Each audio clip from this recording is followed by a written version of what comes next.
सात खंड सेल। देखिए सात खंड सेल होता क्या है? तो सात खंड सेल जो होता है, इसका उपयोग हम कहाँ पे करते हैं? तो सात खंड सेल जो हैं इनका उपयोग हम डिजिटल घड़ियाँ होती हैं, कैलकुलेटर होता है, पीएच मीटर होता है, पेट्रोल और डीजल भरने के उपकरण जो होते हैं, मशीनें जो होती हैं, इसमें इसका उपयोग करते हैं। इसके बाद में सात खंड सेल जो है, इसका नाम सात खंड सेल क्यों पड़ा? कि सात खंड सेल जो है, इसमें 7 प्रकार के खंड पाए जाते हैं।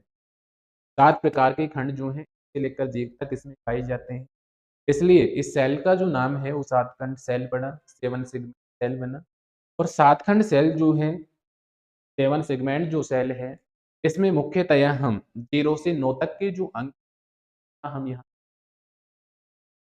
तो देखिए सात खंड सेल जो है, इसका उपयोग हम डिजिटल घड़ी होती है, कैलकुलेटर होता है, पीएच मीटर होता है, डीजल और पेट्रोल भरने के उपकरण होते हैं, उसमें हम करते हैं।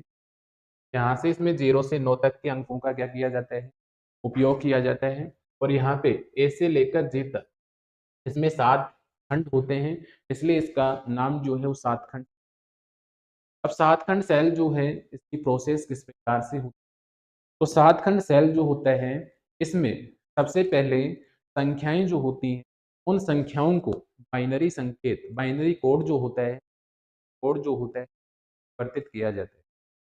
संख्याओं को बाइनरी कोड में परिवर्तित किया जाएगा और बाइनरी कोड में परिवर्तित करने के पश्चात इनको द्रव क्रिस्टल में भेज देते हैं।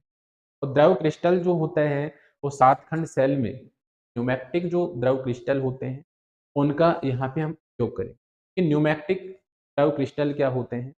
न्यूमेटिक द्रव क्रिस्टल जो होते हैं, में अणु जो होते हैं, उनके मध्य की दूरी का जो मान है, वो मान होता है। लेकिन ये अणु जो हैं, ये आपस में परकीय जो संरचना है, उसका निर्माण नहीं करते हैं और इनमें न्यूटोनियन मोशन पाया जाता है, अर्थात पानी की तरह प्रवाह की जो प्रवृत्ति होती है, वो न्यूमेटिक क्रिस्टलों में होती है। तो यहाँ पे हम सात खंड सेल जो होता है, इसमें हम न्यूमेटिक लिक्विड जो क्रिस्टल होते हैं, का उपयोग हम करते हैं।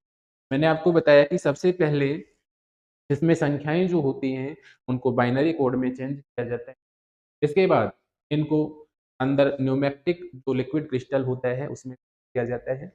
लुकमे न्यूमेटिक द्रव क्रिस्टल में भेजने के पश्चात में जि जिस भी संख्या को हम प्रेषित करते हैं, उस संख्या को ये जो सात खंड सेल होता है, बाइनरी कोड में चेंज कर देता है। न्यूमेटिक लिक्विड क्रिस्टल में उसको भेज देता है।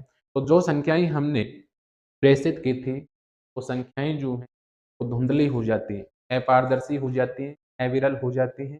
लेकिन जैसे ही ये संकेत जो है न्यूमेटिक द्रव क्रिस्टल में जाता है, उसके बाद जैसे ही हम संकेत को हटा लेते हैं, कुछ समय पश्चात हम देखते हैं कि हमने जो संख्याएँ प्रदर्शित की थी, वो संख्याएँ जो हैं, वह स्वतः ही चमकने लगती हैं।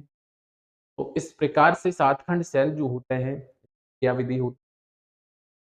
अब देखिए सात खंड सेल जो होता है, इसमें अभी मैंने आपको ये बता दिया है कि सात खंड सेल जो होता है, इसमें ए से लेकर जी तक, ए से लेकर जे तक इसमें 7 खंड होते हैं, इसके 7 खंड सेल इसको इसकी जो प्रोसेस है ये मैंने आपको बता दी है कि को बाइनरी कोड में चेंज किया जाता है और जो हम संबंधित जो अंक प्रेषित करते हैं, कुछ समय पश्चात वो जो है, वो क्या होने लगता है, यहाँ पे चमकने लगता है। 7 खंड सेल जो होता है, इसको हम डायग्राम से समझते हैं, देखिए।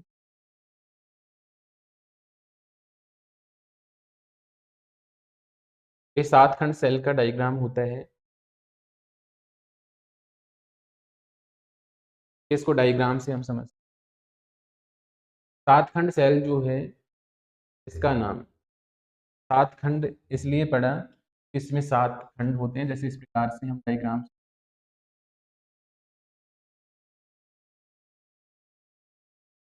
7 खंड सेल जो है, इसका प्रदर्शन हम इस प्रकार से कर सकते हैं।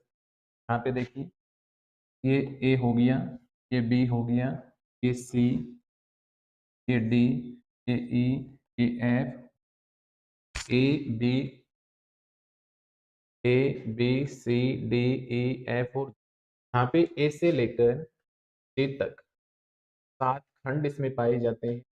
इसलिए इस सेल का जो नाम है, 7 खंड सेल पड़ गई। और मैंने आपको बताया कि ये जो सेल है इसमें हम 0 से 9 तक के जो अंक का हम यहाँ पे उपयोग करते हैं। अब ये जो 7 खंड सेल हैं इसको और भी आप इस प्रकार से बहुत से बना सकते हैं। देखिए दूसरा डायग्राम जो है वो आप इसका इस प्रकार से बना सकते हैं। जैसे एक खंड आपका ये हो गया, ये दूसरा खंड हो गया, ये थर्ड खंड हो गया इसका, ये फोर्थ खंड हो गया, फिफ्थ खंड हो गया,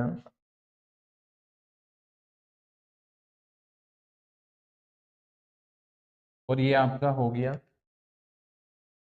सेवंथ खंड। देखिए यहाँ पे ए, बी, सी, डी, एफ और तो यहाँ पे दोनों जो डायग्राम है ये 7 सेगमेंट सेल 7 खंड। तो यहाँ पे हम इस प्रकार से 7 खंड सेल जो है का प्रदर्शन हम कर सकते हैं।